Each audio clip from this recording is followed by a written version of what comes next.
Alright, so that video game about the unicorns and stuff that I've yet to still see a single unicorn in, came out last Friday, and I didn't get the chance to play it because I ordered the collector's edition, and that took a little while to come on in here. I has it now. I was waiting for it to come in the mail. There's basically no physical, like, sellers here in Canada. It's basically an online-only thing from Video Games Plus. Like, I literally could not find this at any in-person sellers at all, so had to order it online, had to wait a little bit. The delivery estimate was Wednesday, it's currently Monday, following after release, so it's like, okay, that's not that bad.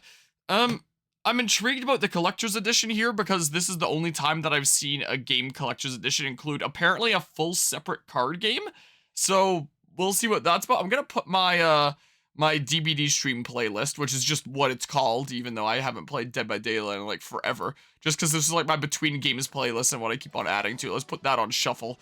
It looks like the thing that's starting on is a Gamaliel Safrana remix of a Ring Fit Adventure. And I'll just link the playlist in the description and stuff later as well, do. But yeah. And yeah, I heard about that with Mario Day the other day. I'm definitely looking forward to Paper Mario the Thousand Year Door here. Most certainly there, because that's one of my favorite RPGs, like, ever. I'm going to turn this down very slightly, even though it was already so dang turned down, to, like, here. There we go. I guess it says everything that's included in here. If there's a little bit too much glare, then I'll adjust some of the lighting here. I have the room light on to make it a little bit easier to see here, maybe. There's outer box, art book, card game, 16-bit arranged music album. And then it doesn't list it here, but I presume the game itself. Pretty sure it listed that online, but doesn't really seem to list it on the side there for reasons that will never be explained, I guess, or something. And then this plastic can just go in the box that I got the shipment from. So, does this just slide out? No. Does that? Oh, okay, it does. It just didn't want to at first. I'm putting these scissors away because I don't think I'm going to need them, most likely. Okay, that do be a nice box. Also, the other camera here, I initially had it plugged into the same, like, multi-USB hub thingamabob at the back of my desk that this camera is plugged into, but it made this camera, like, really bug out and not work very well, and I didn't really want to get an extension cable and run it all the way under my desk, so here's a cable going right across the scene that you're seeing here. Whoops. So, you know, sucks to suck, just deal with it because I'm too lazy to do anything else, I guess. Here, I can move it most of the way out of the way here, is what I can do. So this box opens like, okay, I gotcha. Like, oh my god. Should I tilt this slightly forward? Something like that? Yeah. Okay. So we has the Vigia game. Interesting. It's just a, it's not factory sealed when it's in the thingamabob. I'm fairly certain any collector's edition that I've gotten before, it's always like factory sealed, still in here. It's just like this.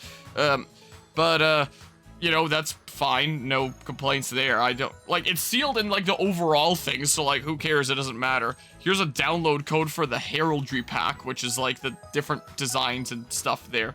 I'll put that in my Switch here in a little bit. For now, let's just slap the game here. And then, I guess, lift this out. So, I guess this is the 16-bit music album. I do not have a disk drive in my computer here. I would need to, put it in my other computer. My main desktop is on the right here. I have another desktop on the left here that I built as of Janlan, and that one has a disk drive. I can put it into that. What's the best way to open something like this? I guess just find a corner and, aha! Wow. Put it in my little plastic box thingamabob there. Open up. Open up, darn you. You'd think that there would also be, like, a normal, like, full soundtrack disc thingamabob, not just a 16-bit version. Unless the soundtrack has always been 16-bit and I never noticed or something like that. But, hold on, let's see here. So this... Ooh, it is a very nice case here.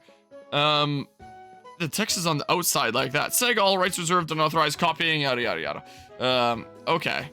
Interesting. And then we have the full thingamabobs here. Disc 1, Farde Maldivalo Come Foul Demon, Medley, Main Theme, Map Theme, Grim Resolve, Layman's Theme, Cornea Medley.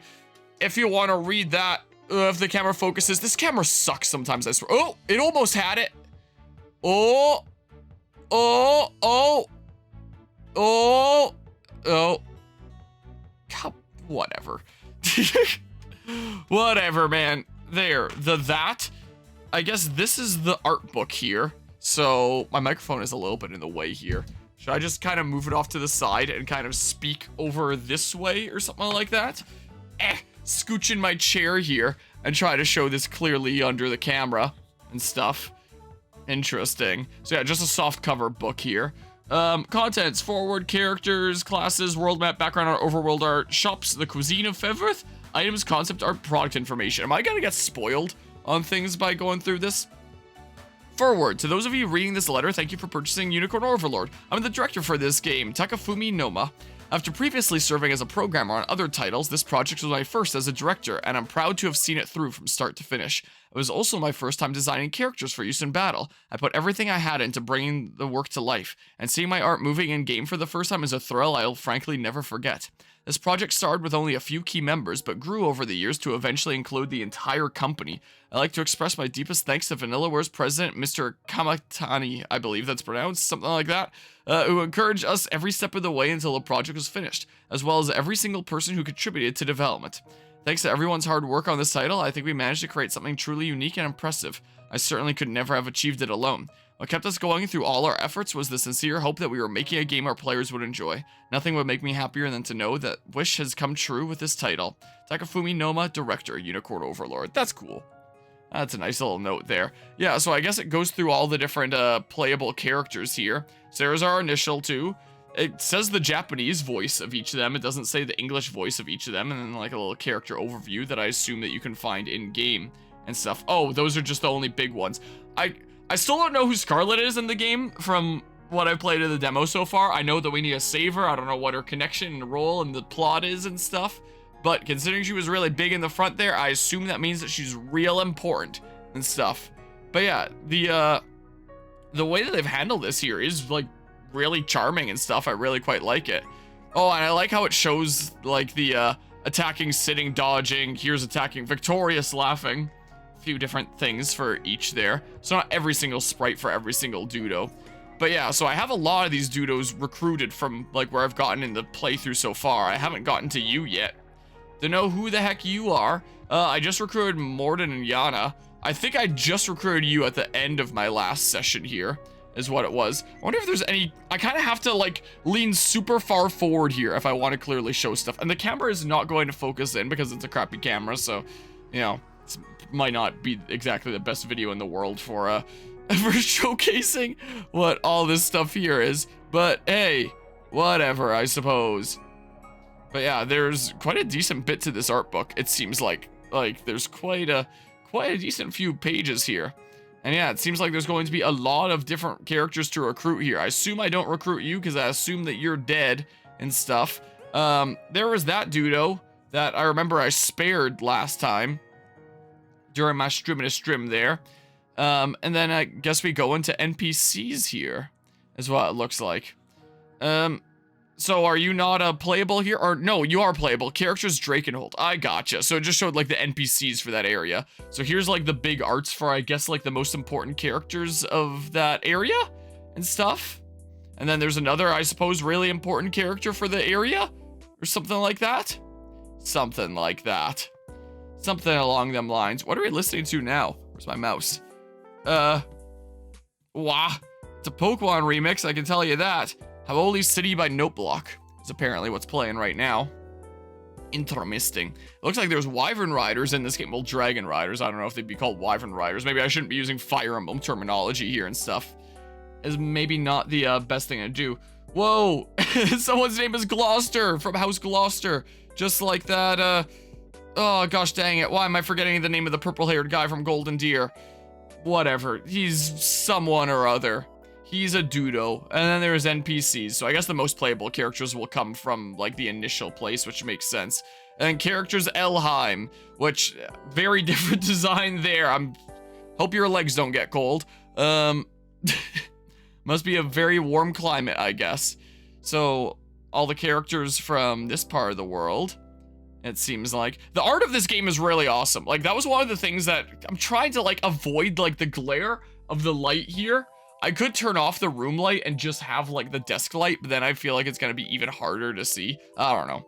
Anyway, that was one of the things that stood out to me when this game was first revealed in that Nintendo Direct, where I was like, you know, the character arts are actually like really cool and really charming. Characters best story, so the different beast characters. Whoa, there'll be like an owl and stuff that we can get. The owls are already among us. Who?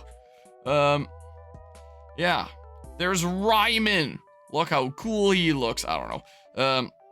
Here's these characters. Boobada-bop. And then the NPCs and stuff. Neat. And then characters Albion. We met you during the last stream. Apparently I need to like gather a whole bunch of shards around the world to use in your shop. It's been a couple weeks since I played the demo to recruit you and stuff. So I'm gonna need to re-remember what the heck is all going on. I know that we're making our way to rescuing Scarlet and stuff is what I remember, but it's been a hot second. Characters in Noira. There's our main antagonist, Galerius, assuming he remains as our main antagonist throughout the whole game. Whoa, there's skeleton doodles. Baltro, wizened old sorcerer. I saw that he was on like the front of the box art. I was looking over this earlier and looking at all the different characters and I was like, who's this guy? Apparently it's that guy, I guess. No, oh my goodness, I'm about to drop everything off my desk. Now I know. That's my man Baltro is who he be. And then there's like the generic arts for everyone here. And the generic arts actually look really nice in this. Like, I think my favorite strategy RPG generic arts is probably Fire Emblem Fates. Like the generics in that game go so dang hard. They look like they could be unique recruitable units. But these ones go pretty hard as well. These are pretty cool generic arts, I must say. I do wish that some of them didn't look basically exactly like the same as yours, but with a different face. Like, for example, I noticed that in the witches area where it's just like, yeah, just literally the exact same person, but a different hair color from the one that we actually recruit. But I guess it would also make sense that the generics would look really good if there's like the whole unit maker and stuff in the game, where you can just like make your own units. And it's like, they probably shouldn't look like the most generic doodles ever. Should actually still look cool. All right. World map, Fevroth. We have Cornea, the largest kingdom of Fevroth, known the land over for its rich soil, mighty army, and deeply loyal retainers and lords. Its queen, Iliana, I don't know, the whole uppercase I and lowercase L thingamabob, is revered almost as a deity by her subjects. You probably can't clearly read this because of my awful camera, but so just, you know, take my word that this is exactly what's saying, and I'm not making things up, I guess. Elheim, a verdant land which serves as home to the elves and dark elves alike, governed by a divine seer known as the Turanos. Its border is shielded by a force said to be impenetrable by mere humans. And Albion, an island theocracy ruled by the Pelagian Orthodoxy, who employed the faith of its citizens to great effect in assembling a grand holy army. Humans and angels live in harmony on its lands. Drakenhold, a mountainous kingdom renowned for its plentiful minerals and powerful wyvern army. Its people have engaged in border conflicts with the neighboring Cornea for years on end. Astorius, an expansive nation of snow and ice, homeland to the beast-like bestial races. Presently lacking a crowned king to lead its people, matters of import are decided by a council of bestial leaders. The Zenorian Empire, a great empire which once ruled nearly every corner of Fevroth with its advanced civilization and impressive magics. That was until one day calamity struck and the entire empire disappeared. Okay, so we're finding some stuff out about backstory here. So the Zenorians that are our main foes are probably all like pissed off and stuff like, hey, we used to be around once, we're taking it back and stuff. Okay, so here's Cornea art. It'd be really cool if someone like actually scanned these and uploaded them online, because these would be awesome to use in like thumbnails and stuff. But a lot of the time when art books come out, that isn't always done, and then I don't get to use like the really cool art and stuff that's in there. Stupid glare and things. Will my camera focus in if I hold things a little closer at a certain range or something? Oh, no. Nope, sucks to suck. That's what happens when you don't use all that expensive of a camera. Because I never really planned on full screening these cameras. They're meant to be just like little things in the corner and stuff is all they're really meant to be. But yeah, we've definitely seen some of these in game. I mean, I guess you could just find them from in game then. It's not like it's concept art or anything like that. So it probably exists somewhere online already. Maybe. This game might be pretty niche. So, like, I tried to find the soundtrack for this game online over the weekend and I couldn't. I wanted to listen to it, but alas, no such luck. Also, another thing with this game, whenever it comes to various series on this channel, because I usually have so many going on at a time, Drakenhold, I usually, in the settings for the video, there's this little toggle button towards the end of the bottom of the video details that's called publish to subscribers and notify subscribers, or publish to subscriber feed and notify subscribers, or whatever the heck. And because I have so many series going on daily, going on at a time, I'm just like, yeah, for a new series, most of the time I'll just have like the first couple get published to the sub feed so that people know that I'm doing that playthrough, and then I just won't publish to the sub feed for the rest of it so that anyone that subscribed to me doesn't get their sub feed absolutely spammed like all the time. So I try to pick and choose like Elheim, try to pick and choose just like anywhere from 1 to at maximum 3 series. Like if there's a lot of really big things going on at a time, but I usually try to keep it down to 1 or 2 that are getting published to the sub feed apart from their first couple things, and the rest kind of get uploaded in secret. That'll appear on YouTube's homepage for anyone already tuning into the series, but otherwise won't, so it doesn't publish, so it doesn't publish a spam feed. You know what I mean. And I thought that this game here would be a really niche thing that I'm doing just because, like, it looked really interesting, and I thought I'd have a lot of fun with it, and I have been so far, with the demo that I'll transfer to the full game here in a little bit. But I was like, this is gonna be a really niche thing that's mostly just for, like, my own enjoyment. There's probably not a lot of people that'd be interested in tuning into that. And yet, despite not publishing it to the sub feed, it seems to be, like, one of my most viewed playthrough series by, like, quite a bit lately. So it's like, oh, I guess people actually really like seeing Unicorn Overlord around here. Maybe, I guess I will publish that one to the sub feed, because it seems like the people have spoken. So I guess it will just be, like, one of the big playthroughs going on here for a little bit, rather than, like, one of the niche side things and stuff. It'd be really nice if the camera focused in, but, like, it's probably not really going to. So that kind of sucks. The overworld art, this all is. Cornea, so this is the different shops and stuff. Okay, so there's, like, different people that are in the shops based on, like, the nation that you go into, and, like, the different shop arts and stuff. That's kind of cool. So, Cornea there, Tavern Armorer, Provisioner. It's not gonna focus. Oh, maybe. I don't know. Well, it, like, focuses for half a second, and then it just quits. I don't know why. Like, these weren't expensive cameras. I think I got them on sale for, like, 50 bucks Canadian, something like that. They're pretty cheap cameras. Like, and they get the job done for just little squares like I'm in here right now, but full screen, they're really not good. I would highly recommend them for anyone that wants, like, just a stream camera or, like, a channel camera for content creation for little squares here. They're Logitech cameras. They're just basic C9. This one's a 22 and this one's a 20. This one here is a 20. This one's a 22 here, if that properly denotes which one I'm referring to here, I think. And, like, you can get them for pretty cheap. They're pretty good for smaller cameras, but man, full screen, these are not what you want. Maybe I will upgrade one of my cameras one of these days, so that in the rare situations that I do stuff like this on the channel, I can actually do it better. Succulent aged steak, the cuisine of feather, the bacon and egg galettes, decadent rife pilaf, garden fresh margarita pizza. That sounds delicious. Honey apple tart tatin. I have no idea what a tatin is. Plump oysters al achilo. Here's a whole bunch of food and stuff to just make you hungry. I don't know how the meals work in this game yet. I haven't gotten up to the point that I'm having meals and stuff. But the pictures do make it look pretty good. If these were on a menu at a restaurant, I would definitely be ordering some stuff. Okay, and then here's, like, the different icons for the different things. They're definitely really charming icons. Kind of chibi-like almost in their designs, which works well for something to fit into a square space. I know this is an It's Raining Somewhere Else remix. I don't remember who it's by. I should know. That's gonna bug me. Who was this one by? This is a Jokabi remix from Chiltendo, is what this one be that we're currently listening to. Whole bunch of accessories. Yeah, I quite like the icons. I think that they're really charming and cool. Materials, valuables, and then it looks like we have some concept art here at the end with, like, some different portraits and some basic sprites and stuff. I guess there was a time that this game was going to have a very different angle than it currently has. Right now, it's kind of, like, at the side, like, pointing straight at people. This is almost slightly top down and at an angle. So it looks like that must have changed at some point. It's not going to focus, is it? No. Oh! Oh, it focused. Whoa! It's actually staying in focus. Never mind. It was all a prank, bro. Here's a bunch more.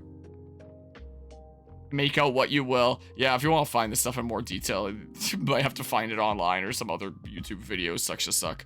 Bunch of concept art for the various different areas and stuff, which do be pretty cool there.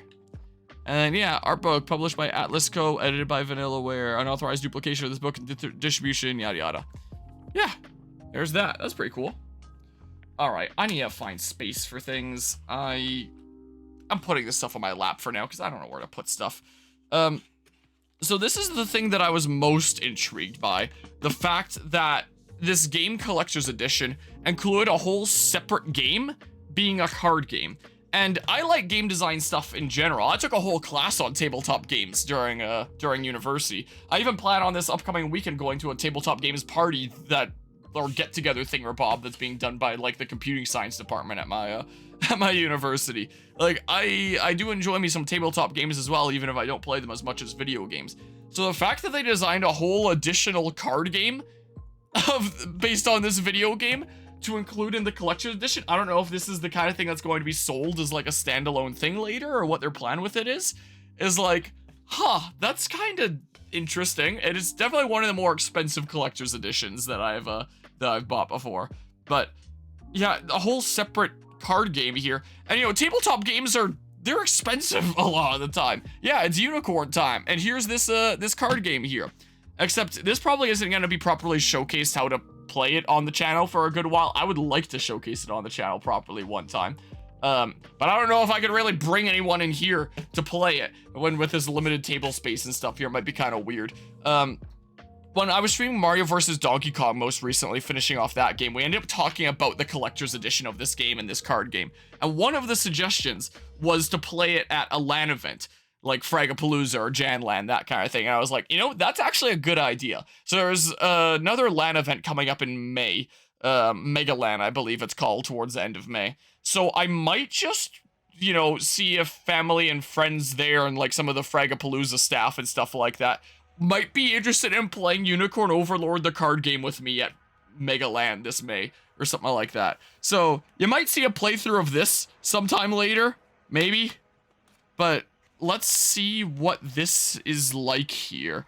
Unicorn Overlord card game rulebook. Well, there's a little comic thing? Wait, yeah, what? Okay, here's, like, game setup guide for... This kind of reminds me of a Pokemon TCG almost, where it's like, hey, here's your deck, not your deck, your bench, and then active Pokemon, and there's your deck and stuff. But there's I don't know if it's gonna focus in, but there's a little comic thing here. Teach me, Professor Yosef, or Joseph, I think it's pronounced. I see that, and I want to say Yosef, but I believe in game that it's pronounced Joseph. Is this gonna focus in? So there's a whole little comic about how to play the Unicorn Overlord card game. This is not gonna focus, is it? Oh. You know how to play this game, Joseph? Simply put, the goal of the game is to collect cards and gain might. You gain might equal to the power of the cards you deploy. And how exactly do I gain new cards? With gold, naturally. A true teacher must look the part. Look at this thing that they made. Holy crap. I can't move this any closer because, like, it's mounted onto my monitor there. I can grab this and move it down, though, is what I can do. Okay, is it gonna focus in? Oh, because you just gotta buy the cards with the highest power, yeah? Ah, but power is far from the only way to earn might. Combatant bonuses for each one yield might for each icon of the same combatant type. So be wise to purchase cards not only for power, but also for their icons. There are also territory cards, which strengthen cards in the same column as them. Plus 3 power to all sword units, as well as item cards, which strengthen cards played after them. Drawing critical cards will also earn you a random amount of might. The largest one is 5, that's quite strong. Never imagined it'd be so complicated. How shall I ever remember them all? You need to commit it to memory, my prince. Merely resolve the effects described on each card and you will surely learn the rules as you play. Focus on earning combatant bonuses with cards possessing the same icon, and that should more than suffice to start. Increase your might however possible in order to win the round. A true winner is crowned after round 5. I trust that all makes sense. Don't forget to review the rulebook for further details. It seems that a public forum known as YouTube contains a gameplay video should you find yourself confused. And I have seen that video that came out before, like, any of this stuff came out.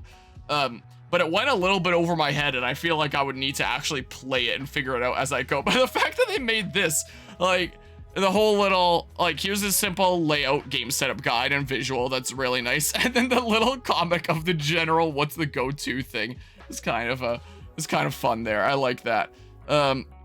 Unicorn Overlord card game rulebook. Let's see here. This is a Planet Zoo remix. This is an official remix here.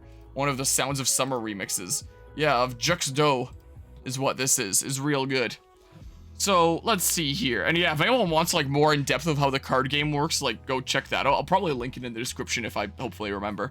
Game overview. The Unicorn Overlord card game is a 2 to 4 player deck building game in which players assemble powerful decks to earn renown. The player with the most renown at the end of 5 battle rounds is crowned the winner. Components: 1 rulebook, 239 cards. I can move this a little bit this way since I've kind of inched myself forward to see what the heck is going on here. I'm gonna put this box on the ground because I started to lean forward and like it was between my desk and my body and I couldn't come forward anymore. 1 rulebook, 239 cards, back, front, 4 might markers, 4 choice markers, 1 starting player marker.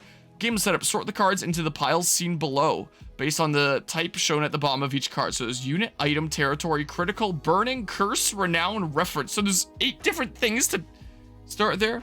And then there's a might thing. Keep the cards labeled starter separate from the other unit, item, and territory cards. Okay. Next, prepare each pile as described below and arrange them in the layout shown on the game setup guide. Renown pile. Arrange the renown pile or the renown cards face up in ascending order, starting with round 1 on the top and ending with the final round bonus cards on the bottom. Burning pile. Place the card face up so you can make other people burn or something.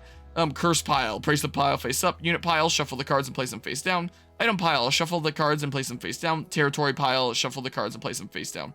Critical pile. Shuffle the cards and place them face down, then draw the top card and place it face up below the pile to determine the starting critical conditions. Okay.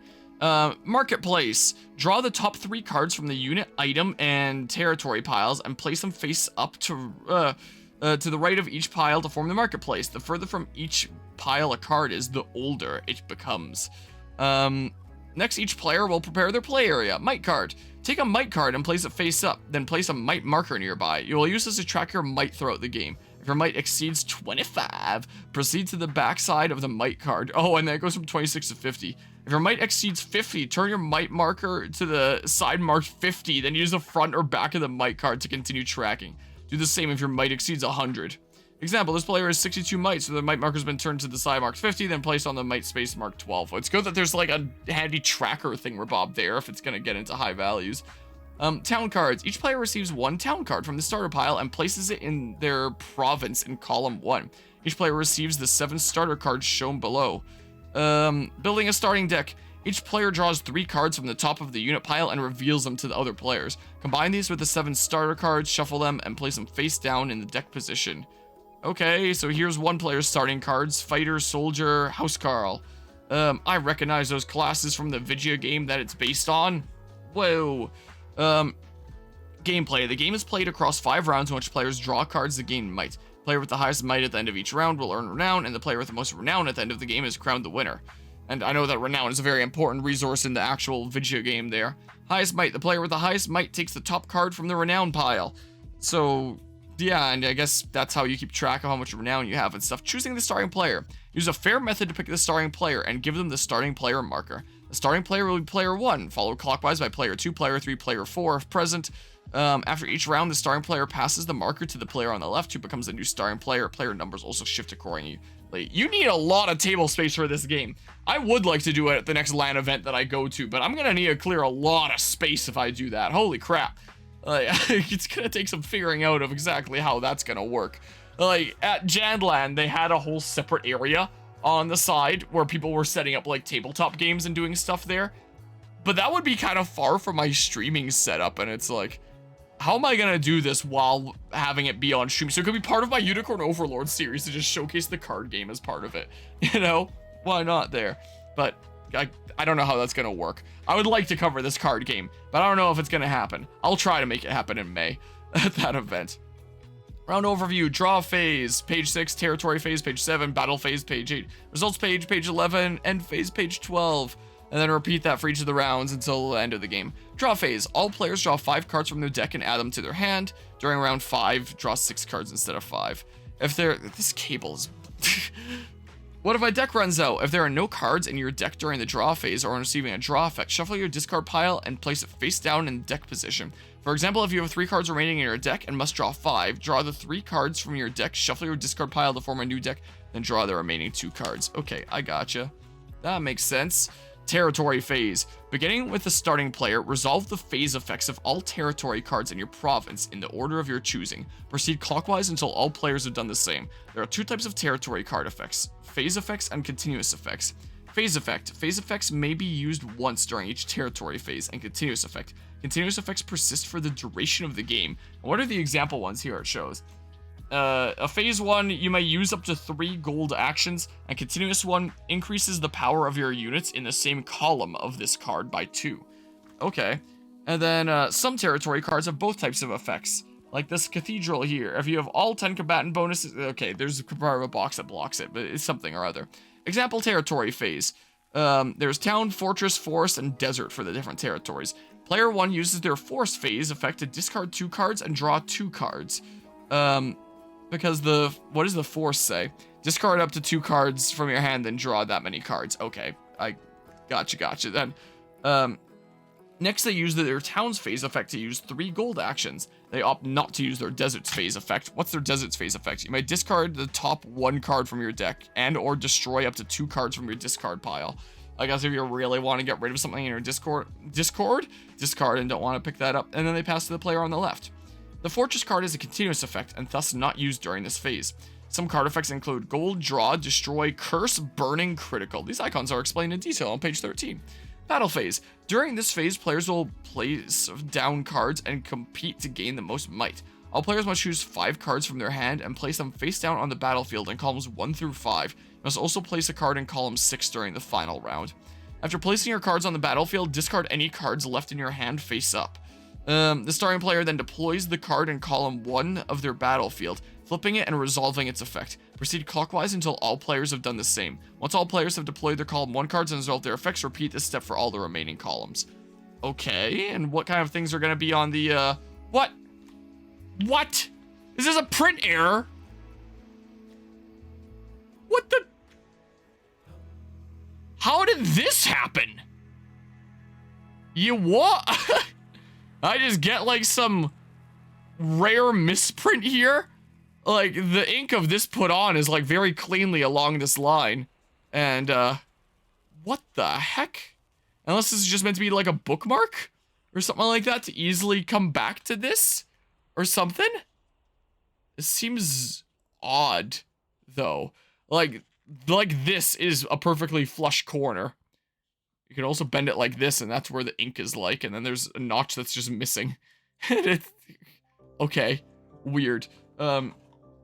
Deploying unit cards. When deploying a unit card, perform the following steps in order. Card effect. Resolve the effect described on the card. If you have several effects, resolve all effects in order. Power. Gain might equal to the power of the card, plus or minus any applicable modifiers. Combatant bonuses. Sword, spear, axe, bow, staff, shield, cavalry, elf, bestial, angel, or bestral. There are 10 combatant types, represented by the icons above. When deploying a unit card, gain might equal to the number of matching combatant icons already deployed to your battlefield and province, so you do want to match stuff up where you can. Combatant bonus is unrelated to the power of your unit card. The 2 associated might increases should be calculated separately. Deploying item cards. When deploying an item card, simply resolve its effects. Item cards do not have power values or combatant items. So coin purse grants coin or gold, it looks like. Example battle phase. So this person has put down Steel Sword, Housecarl, Fighter, Coin Purse, and Cell Sword. And it looks like Steel Sword boosts the Fighter and the Cell Sword because they're sword type, is what it looks like here. During this round, increase the power of any sword units deployed on your battlefield after this card by 3. Okay, the Steel Sword increases the power of all sword units deployed during this round by 3. The Housecarl has a base power of 2, but gains a bonus of 3 from the Fortress in its column. The player gains 5 might. The Fighter has a base power of 2, but gains a bonus of 3 from the Steel Sword's effect. The player gains 5 might. The player can use a gold action, I guess by like the purse there. The Cell Sword has a base power of 3, but gains a bonus of 5 from its own card effect, combined with the Steel Sword's effect. What's its own card effect? Increase this card's power by 2 for every gold action that has been used in your battlefield so far this round. Okay, so because there's like the gold purse put down, that increases the power of the Cell Sword. The Cell Sword earns a combatant bonus of 1, as there's one other sword icon on the battlefield. Player gains 1 might, so the player's total might for the round is 19. Okay. And Fortress, it says, increases the power of your units in the same column as this card by 2, so yeah, that's for the Housecarl. And Town on the far left side, you may use up to 3 gold actions. Okay, yeah, my weird corner there that, yeah. Results phase. Critical card resolution. Confirm the current critical conditions for the round. If you meet one of the conditions, draw 1 card from the critical pile. If you meet both conditions, draw 2. Drawing critical cards. Anytime you draw a critical card from the pile, place it face down next to your might tracker. This also applies to critical cards drawn from another card's critical effect. Once all players have drawn their respective critical cards, flip them face up and add their values to your total might. What if the critical pile runs out? If the critical pile is empty when you go to draw a critical card, shuffle all cards under the top critical condition card and place them face down in the critical card position. Ending a round. At the end of a round, the player with the highest might is declared the winner of that round and takes the top card from the renown pile. Winning a round will earn you 1 renown in rounds 1 and 2, 2 renown in rounds 3 through 5. What if there's a tie for the highest might? If 2 or more players are tied for the highest might, whichever player took their turn later in the round is declared the winner. I guess because you would have a little bit of an advantage by playing earlier is what it counts as. For example, if player 2 and player 4 are tied, player 4 would win the round. Interesting way of handling it.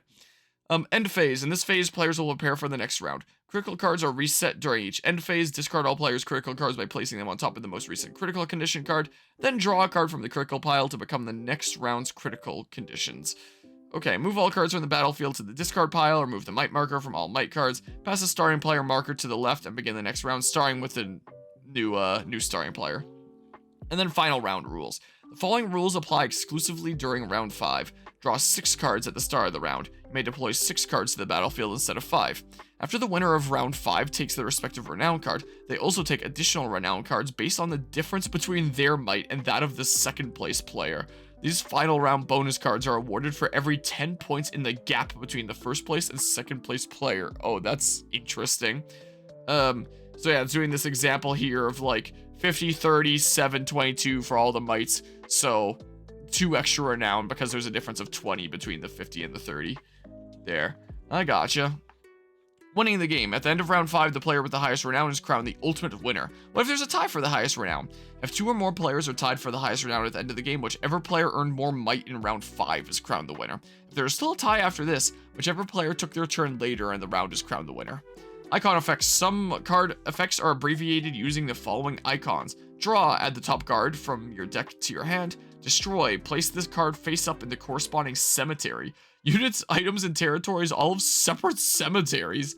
Curse, draw a card from the curse pile and place it face down on top of your deck. When a curse card is destroyed, return it to the curse pile. Burning, draw a card from the burning pile and place it on top of a territory card to cancel its effects and its combatant icons. Burning cards are returned to the burning pile at the end of the territory phase. If several burning cards are stacked on top of a territory card, only the topmost burning card is returned to the burning pile at the end of a territory phase. I assume that those are placed on opponents' territories, not your own, right? Unless we're just out here playing triangle strategy, burning our own territory. Critical. Draw a critical card from the top of the critical pile and place it face down next to your might card. You cannot look at the front of your critical cards until the results phase. Gold. Perform one of the following actions. Purchase a card, page 14. Destroy a discarded card, page 15. Refresh the marketplace, page 15. So I guess if there's something you really want in the marketplace, you can spend gold for it there. Purchase a card. Take 1 card from the marketplace. If you take a territory card, place it in your province to the right of any other territory cards already present. Otherwise, add the purchase cards to your hand. Next, slide the remaining cards in the row you took to the right, so that the space to the right of the corresponding pile is empty. Wait, what? Next, slide the remaining cards in the row you took from to the right, so that the space to the right of the corresponding pile is empty. Oh, next to the pile, so it's like, yeah, move them to the right, and then that. I gotcha. Finally, draw the new card from the pile and place it face up in the empty space. Note, you may only purchase 1 territory card per round. There are no purchase limits on unit or item cards. Okay. Interesting. You can also destroy a discarded card. Destroy 1 card from your discard pile and move it to its corresponding cemetery. You can also refresh the marketplace. First, destroy the 2 oldest cards, so the furthest right ones, from each marketplace row. Next, slide the remaining card in each row all the way to the right of the marketplace. Finally, draw 2 cards from each pile and place them face up to replace the destroyed cards. Also, because I'm going to like this tabletop games thingamabob, like this weekend with other computing science students and stuff. I wonder if I should just bring along this game, have it in the car, just in case anyone wants to try, like, this, I guess, and then I can come with feedback about, like, hey, this is what the feedback on this game was from people that are very familiar with game design. I would be intrigued. Advanced setup. This rule set is meant for players familiar with the game and will enable greater freedom in constructing the starting deck. Okay. Draw a card from the top of the unit pile and reveal it to other players in the order of highest to lowest player number, i.e. with 4 players, the order of 4, 3, 2, 1. Each player chooses a unit or item from the marketplace, then draws a new card from their respective pile to replace the card they took. Repeat this a total of 2 times. Add the cards from steps 1 and 2 to your 7 starter cards, shuffle and place them face down in the deck position marked 11. So that's an alternative way of doing things. Detailed rules. The following section explains some detailed rules to help resolve the effects found on certain cards within the game. I guess some are kind of complicated and stuff then. I'm trying to hold this at like a good enough angle for like showing there, but like you probably can't see the text all that clearly. And I'm also trying to hold it like this so that I can actually read it. Choice markers. When using an effect that allows you to choose a combatant icon, you may wish to place a choice marker atop the chosen icon to help you remember which combatant icon you've picked. Okay, so it's just like a tracking kind of thing. If you run out of choice markers during the game, you may use similarly sized objects as a substitute. Just grab like some coins from your pocket or something like that and use that to keep track, I guess. Idealist hand mirror. What does the description on that one say? If you deployed an item in the column to the left of this card, use its effect again. You can use an Idealist hand mirror to copy the effects of a military treatise. In that event, you may place additional choice markers on the military treatise card itself in order to indicate your chosen combatant icons. Forest of Thorns Desert. 2 different thingamabobs there. Effects that let you look at or discard cards from your deck are not the same as drawing those cards. You may not shuffle your discard pile to remake your deck, even if your deck does not have enough remaining cards. After the effect of looking at this card is resolved, after the effect of looking at the card is resolved, cards are returned to the deck in the original order. Village. Under normal circumstances, there are 3 gold actions possible. Purchase a card, destroy a discarded card, refresh the marketplace. The Village's effect adds a 4th action to this list. You may use this action instead of a standard gold action if you wish. So this Village, for example, says as a 4th possible gold action. Draw. Additionally, you may discard 1 card from your hand. Okay, so if you have this village down, then you can also, with a gold action, draw and optionally discard a card from your hand. So that just adds, like, more potential options there. If the cursor burning piles run out of cards, further cursor burning cards cannot be drawn. If an effect requires 2 players to draw a curse card, but there is only 1 left in the pile, the user of the effect chooses which player will draw the curse. Critical card, Sellsword, Hollowed Corn Ash. That sounds like the kind of thing that you'd find in like Dark Souls as some random niche item that actually reveals a whole lot about the plot. When revealing the number of gold actions as an effect for critical cards and Sellsword cards, only gold actions that have been activated are counted. If a player deployed a Hallowed Corn Ash but didn't use its gold action, that would not count towards the critical card of the Sellsword's effect. For effects that last until you deploy the card in the column to the right of this card, you may activate the effect at the very last row to allow the effect to remain until the end of the battle phase. Wait, what? For effects that last until you deploy the card in the column to the right of this card, you may activate the effect at the very last row to allow the effect to remain until the end of the battle phase. I don't actually understand what that means, but okay. When using a Farsight crystal to reorder your territories, you may swap as many cards and as many positions as you like. If a territory being reordered has a burning card on it, the burning card will remain in that column's province after the swap. Okay, so I could swap like 1 territory away from the burning and then another one into the burning there. Confirming deck contents. Confirming the deck should follow the following rules for the entire duration of the game for you and all players. For any face-down decks or piles, you may only count the number of cards. What? Yeah. You may only count the number of cards. You may not look at the front of or any face-down cards while counting. Oh, I gotcha. This is still part of the same point. I was kind of confused there for a hot second. You may look through the cards in any face-up piles at any time during the game. I gotcha. Game design by Yukitsuna Maeda. Manga by Sho Matsumoto. The manga meaning this, I assume here. Little thingamabob. Okay. So, I mean, I'll have a look at some of the cards here. Some of them seem to have come a little bit loose. These are all coin cards, so I assume that they were meant to be in this and they kind of came out or something or other. So this, I guess, is the markers and stuff. Yeah, so if I take these out, okay, yeah, they're charming little markers there. So apparently this is like the starting player icon is the little guy here. Oh, if I hold it this way, the little dude. And then each player has one of these white markers to help them keep track of what effect they're currently doing. And if you run out of these, then use other similar objects.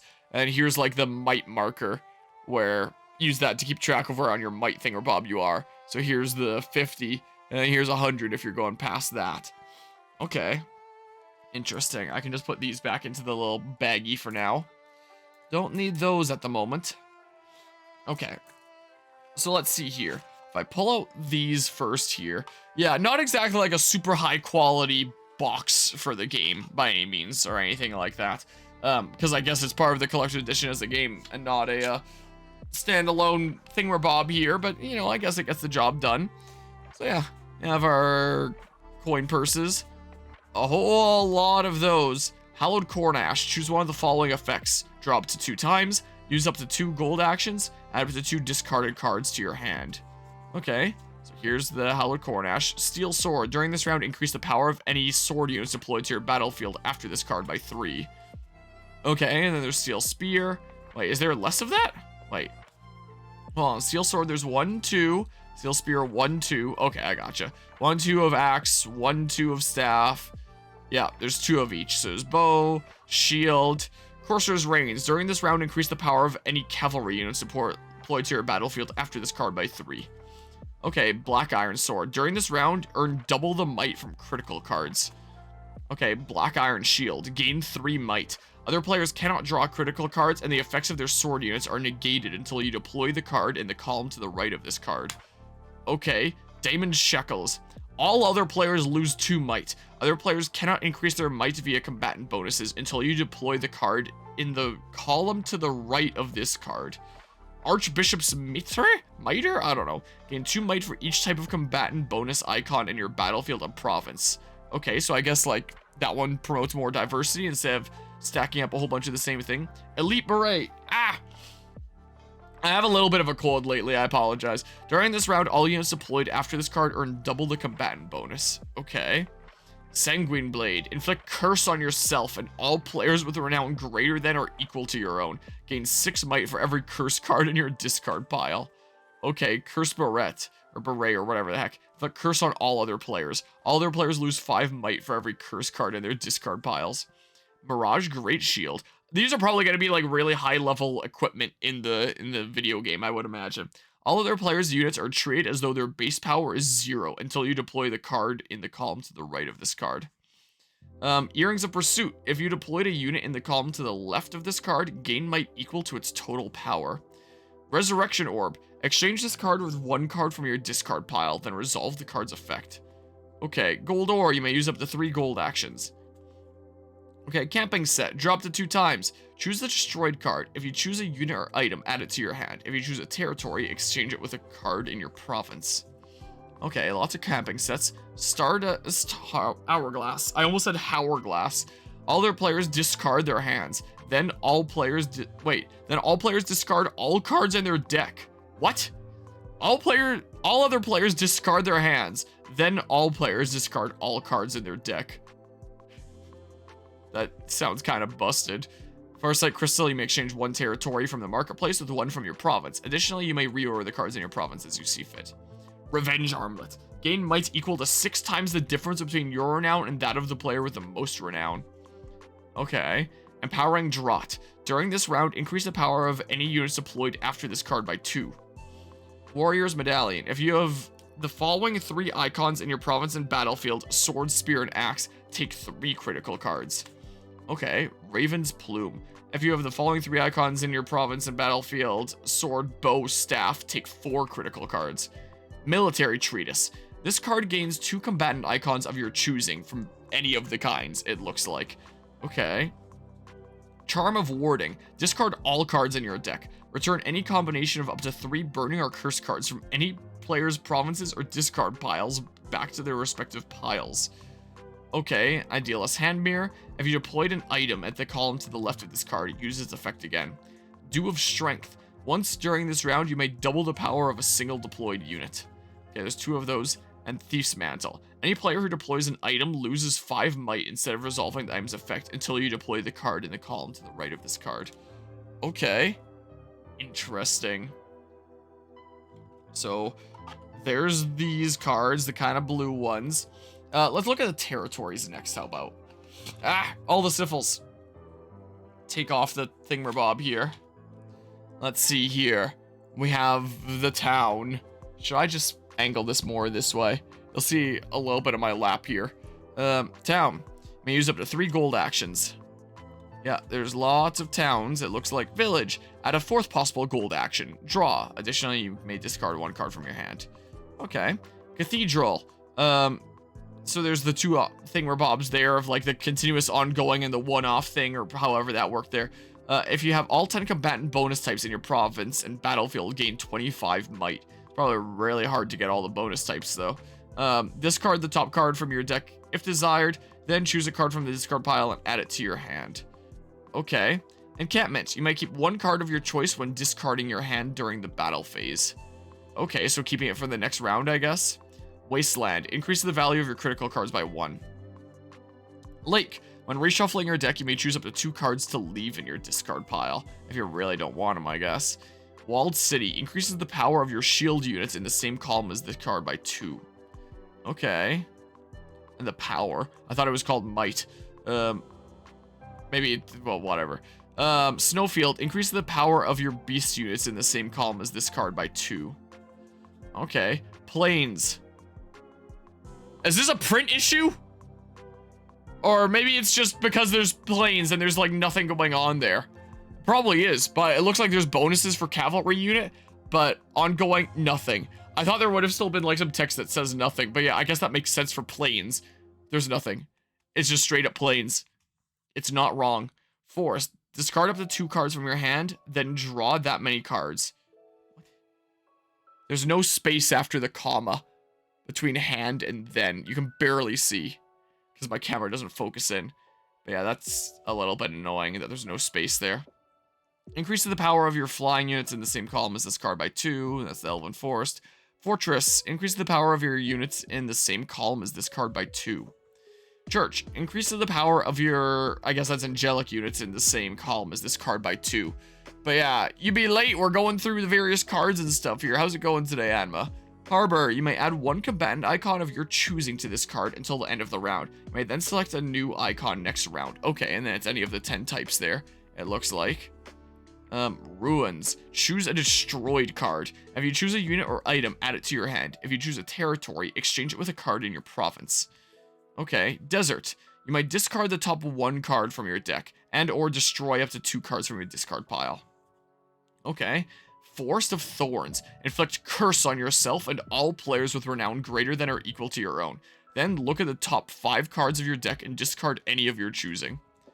Interesting. Curse. While this card is destroyed, return it to the curse pile. So I guess that's all the territories that are here now. So yeah, when this card is destroyed, return it to the curse pile. Yeah, so here's all these curses that can be inflicted on people. Quite a lot of them. And then I assume they'll all be burning here. Wow, that's a lot of curses. Holy crap. What the hell? Burning. A territory card under this card is rendered inactive. At the end of the territory phase, return this card to the burning pile. So you stack like multiple and then it'll last like an extra turn. Yeah, that is a lot of curse and burning cards. Holy crap. There's no shortage there. Oh, and yeah, there's the backing of Unicorn Overlord card game. Okay. Let's put these back into here. This is what I better do. Oh, I forgot about this stack here because there was like the little baggie with markers and stuff. So let's see here.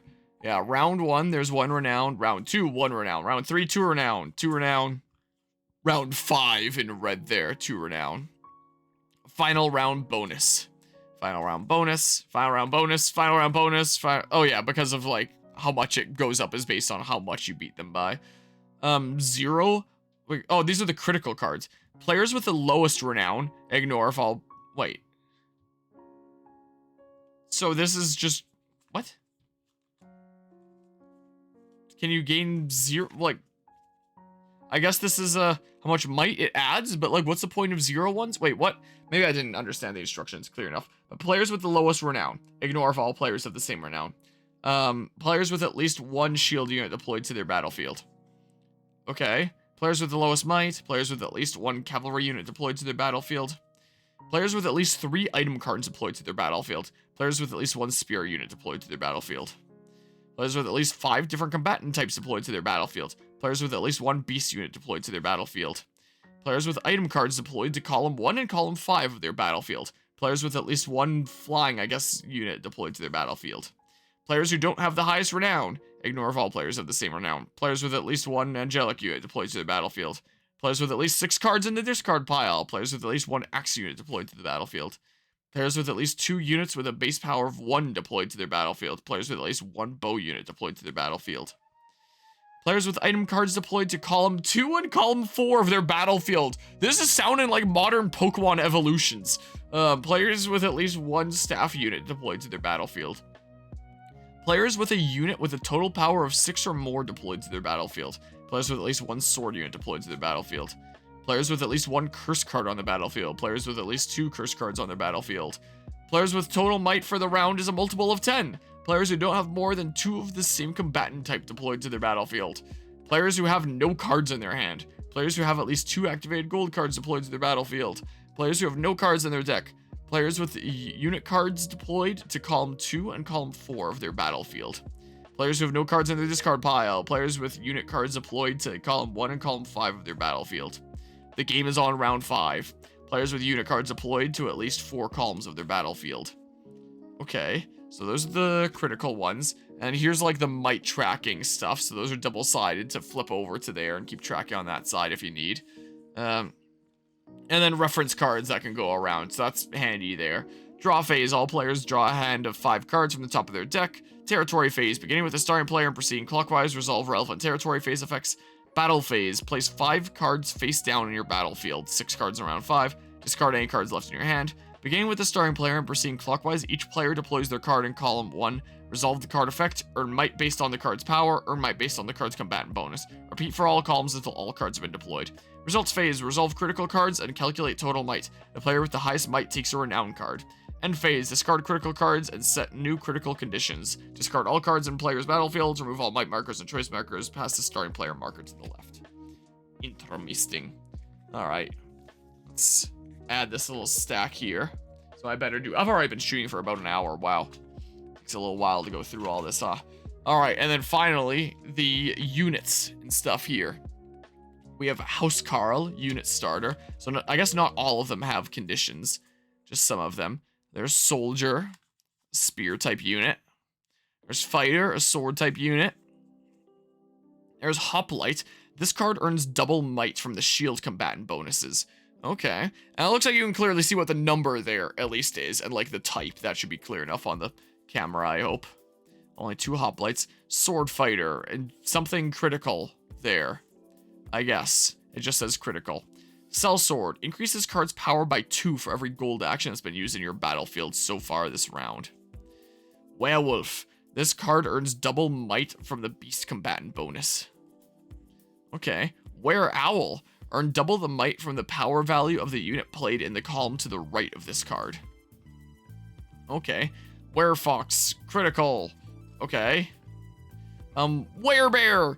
Increase this card's power by 2 when deployed in column 5 or column 6. There's a lot of types here. It's a beast, axe, and shield. Thingamabob here. Interesting. Griffin Knight. Increase this card's power by the difference between your renown and that of the player with the most renown. Okay, so a bit of a comeback mechanic there. Wyvern Knight. Inflict burning on all other players' territory cards in the corresponding column to the right of this card. Interesting. Witch. During this round, when resolving an effect that inflicts burning or curse, inflict 1 additional burning or curse card. Okay. Wizard. I'm seeing a little bit of a difference in like the different gender designs of like the magical users here and like the beasts there earlier, I will say. Inflict burning on all their players' territory cards in the corresponding column to the right of this card. Shaman. Inflict curse on all players whose renown is greater than or equal to your own. Dark Knight. You may choose to inflict curse on yourself in order to increase this card's power by 2. Interesting. That's just staff. This one is a axe and cavalry, it looks like. Radiant Knight, cavalry and sword there. You may choose to destroy 1 card from your discard pile. Okay, Knight. This card earns double might from the cavalry combatant bonus. Thief. You may use up to 2 gold actions. Okay. Hunter. This card earns double might from the bow combatant bonus. Arbalist. You may choose to discard a card from your hand in order to increase this card's power by 2. Interesting. Warrior. Negate the effects of all other players' shield units until you deploy the card in the column to the right of this card. Interesting, because yeah, the hammer there was established in the game to be good against the armor dudos. Interesting. Gladiator. Increase this card's power by 3 if there are at least 4 cards in your discard pile. Cleric. You may choose up to 2 cards from your discard pile and add them to your hand. Okay. Feather Sword. This card earns double might from the angelic combatant bonus. Feather Staff. You may choose to discard the top 3 cards of your deck, and or choose 1 card from your discard pile and add it to your hand. Huh. Feather Bow. Yeah, that one has critical there, it looks like. Feather Shield, so angelic sword and shield there. Pokemon Sword and Shield version. All burning and curse effects targeting you are reflected at the user or the territory in their targeted column until you deploy the card in the column to the right of this card. Okay. Interesting. Elven Fencer. Increase this card's power by the number of cards in your hand. Interesting.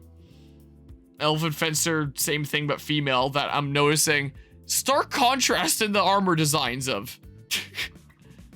Again, take 1 critical card for every 2 cards in your hand. And it looks like that's the only one of that. Elven Archer, draw. There's 2 of them.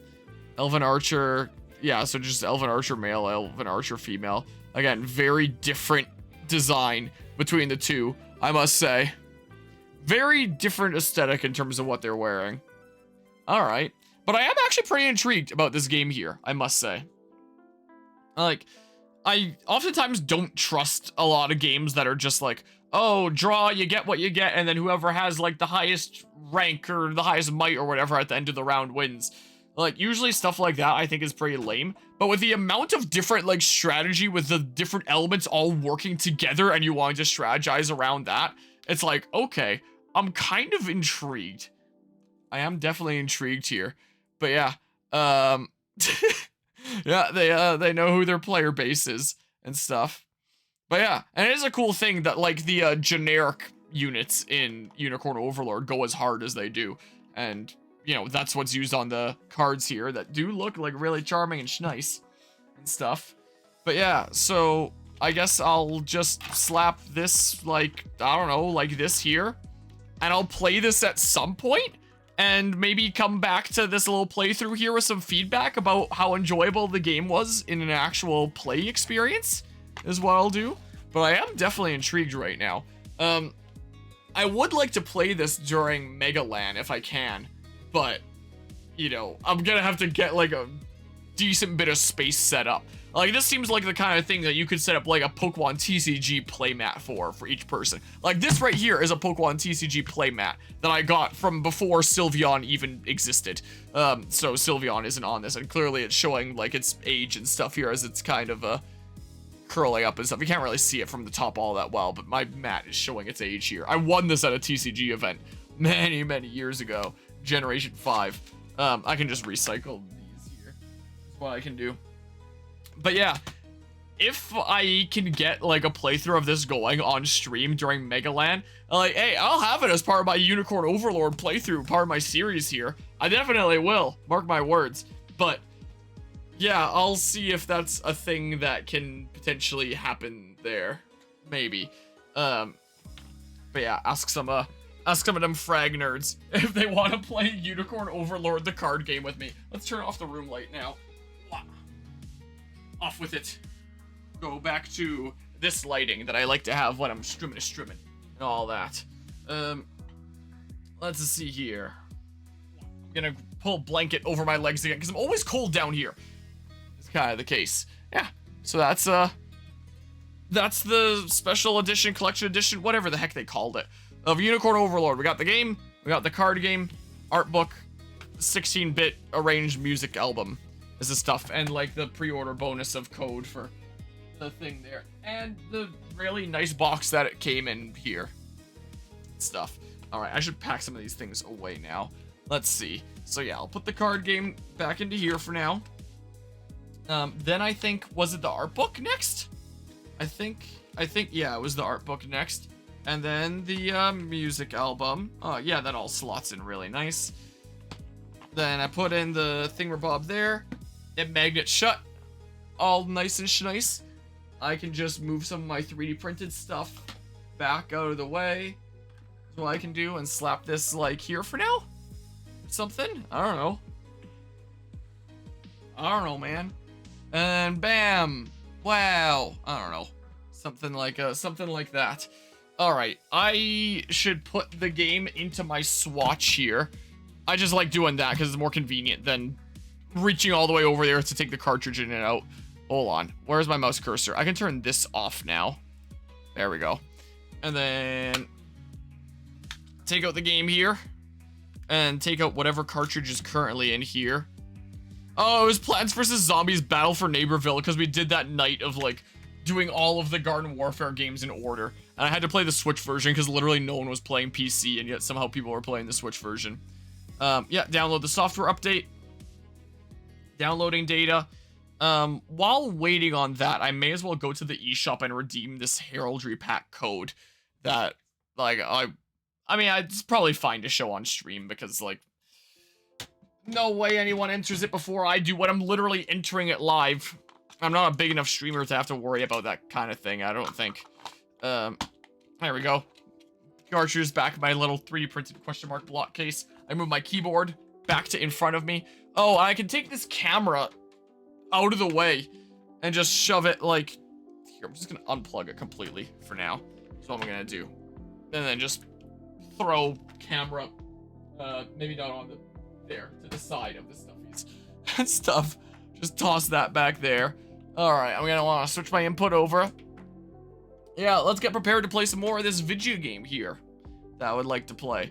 If I knew for sure the demo of this transferred to the full game, I'd cover it. I don't know for sure if it does. Like, I have it downloaded and I was thinking about covering it, but I don't actually know if it transfers to the full game. Like, I wasn't sure if that'd be the case with Mario and versus Donkey Kong either. And now that, like, the full game is out, I still can't find the answer online of if it transfers to the full game. Because I would use that as, like, a frame of reference to know if it would there. I'm pretty sure the Pikmin 4 demo did. So, like, Nintendo does do that sometimes, but, like, I looked up the Mario versus Donkey Kong demo online, like, a full YouTube playthrough, and it didn't really say anything at the end about being transferable to the full game, but it was the beginning of the game, like opening cutscene, and then like the first world's worth. So, and from what I've heard about the Princess Peach demo there, apparently it seems like it's the first part of the game, but like oh, okay, cool. But yeah, I don't really know if it transfers on over here is the case. Watch someone just like immediately predict what the coming characters are and do it so much faster than me. There's no way that happens. Like, honestly, they would deserve it at that point if someone was able to pull that off. Yeah, heraldry pack there. Is that something that needs to be downloaded as well? There we go. So yeah, look, I downloaded that. I guess now it's downloading that amazing heraldry pack. There we go. And I'll just put this, I don't know, like there. Something or other. There we go. I got the thingamabob. All right. Music can chill out now.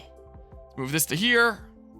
And then Sea Bottom Segu? Sonic Lo-Fi Sonic Lost World. That is a whole lot of Sonic in the title by Hotline Shawani. Or Sewani, not Shawani. Make some pretty chill stuff. All right. All right. Ow, the sniffles. Well, I have to be sick.